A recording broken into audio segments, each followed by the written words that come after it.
Guys, the world around us is full of angles, so it's very important for us to understand how angles work and the types of angles according to their size.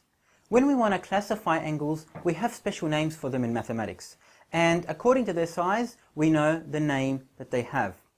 Let's look closely at the angles and classify them according to their size and know the names that they are each called by.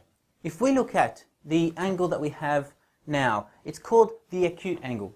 The acute angle is an angle that has degrees between 0 and 90 degrees. Smaller than 90 and above 0 degrees. It's a small angle we call the acute angle, where the arms open up to a certain degree, not more than 90 degrees. Now, after that, we have an angle that is called the right angle, which is a 90-degree angle. This right angle, if you look around your room, your house, your classroom, a lot of the places that you go past, you'll notice there are right angles everywhere.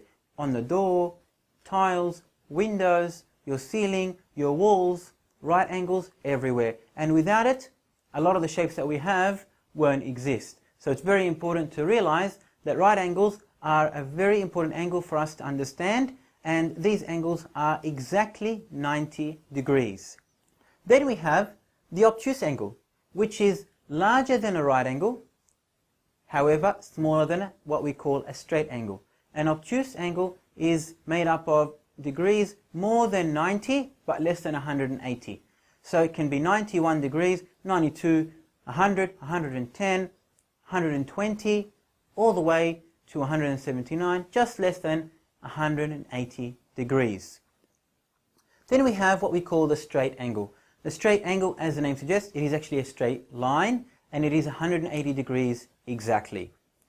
Then we have the reflex. Now the reflex is a large angle. It actually is larger than 180 degrees, but smaller than 360 degrees. And then we have the revolution, which is a full turn, 360 degrees. Now let's look at it and understand how it actually works. When we look at the acute angle, we notice that the arms meet at the vertex. This is the vertex here, one arm there, one arm here, and the angle is not a large one. It is basically between 0 and 90 degrees. While then we have the right angle. The right angle is exactly 90 degrees with a square, and we know that square represents 90 degrees. So whenever you see a shape in mathematics that has this symbol of a square, you know straight away this is a right angle. It is exactly 90 degrees. Then we have the obtuse. Now the obtuse, as you can see, normally the 90 degrees will be there, but the obtuse is larger than 90 degrees, but it is smaller than 180 degrees, which is the straight line there. So an obtuse angle will be between 90 and 180. Then we have the straight line, very easy. It is 180 degrees, it is half a full turn. Half a full turn, 180 degrees.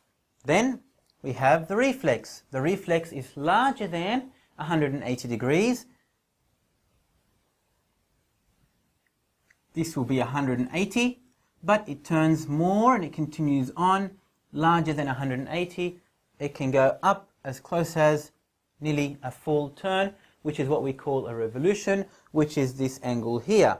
A revolution is a full turn, a full 360 degrees.